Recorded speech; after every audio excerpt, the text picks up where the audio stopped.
Hey guys, I am Alec from the Australia Zoo reptile team, and today we're doing an update on our Irwin's turtles. Last time you saw them, we were digging up the eggs, putting them in the incubator, and Jimmy also showed us some awesome banding to show their fertility. Looks like vein development, yep, there.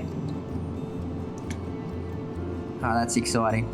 Oh, that one's definitely got a baby turtle forming in it. Today, some of our turtles are actually pipping, so they're making their way out of the egg. They grow themselves a nice little tooth.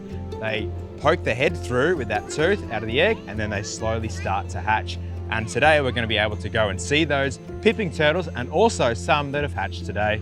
And you guys will be able to take a closer look at the cute little babies.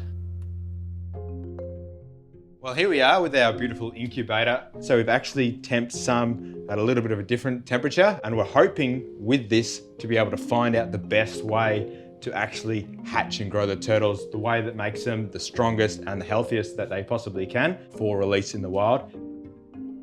Today, you can see that they've actually started to crack open their egg with their little egg tooth, and this one here is almost making his way out as well.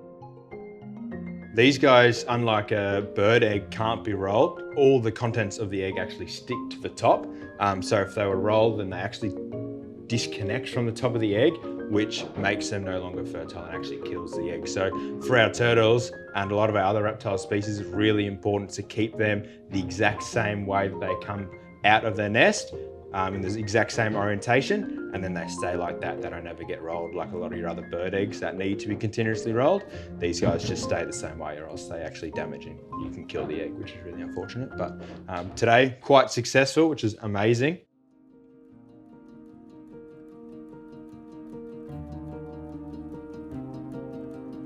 Absolutely adorable. And these guys, you can see on the front of his snout here, that little white thing is actually his egg tooth.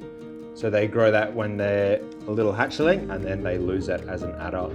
These guys will stay here until this umbilicus becomes a little bit more fresh. And that way, when they get put into the water, things like bacteria can't actually get in there and cause any sort of infection. So we're just taking away all the risks, so these guys have the best possible chance when they get released back into their pond.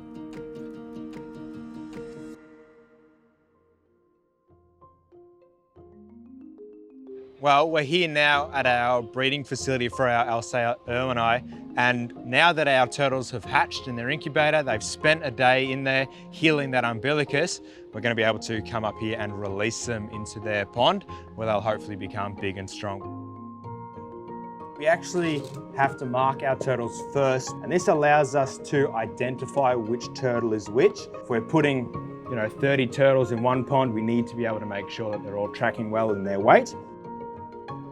We have 3 beautiful girls. Anything on the left side will indicate which mother it is, and then on our right side will just tell us which turtle number that is. So for this beautiful turtle, he's getting a mark on his second scoot up the top here, and then on his third one this side. When they get a little bit bigger, they'll eventually all get a little microchip, and they won't need this non-toxic mark anymore.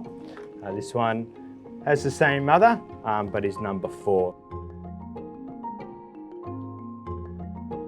All right, we are now going to be releasing some of our awesome turtles now that that marking has dried. As you can see, still a little bit sleepy, but hopefully when he hits this water, he might wake straight up.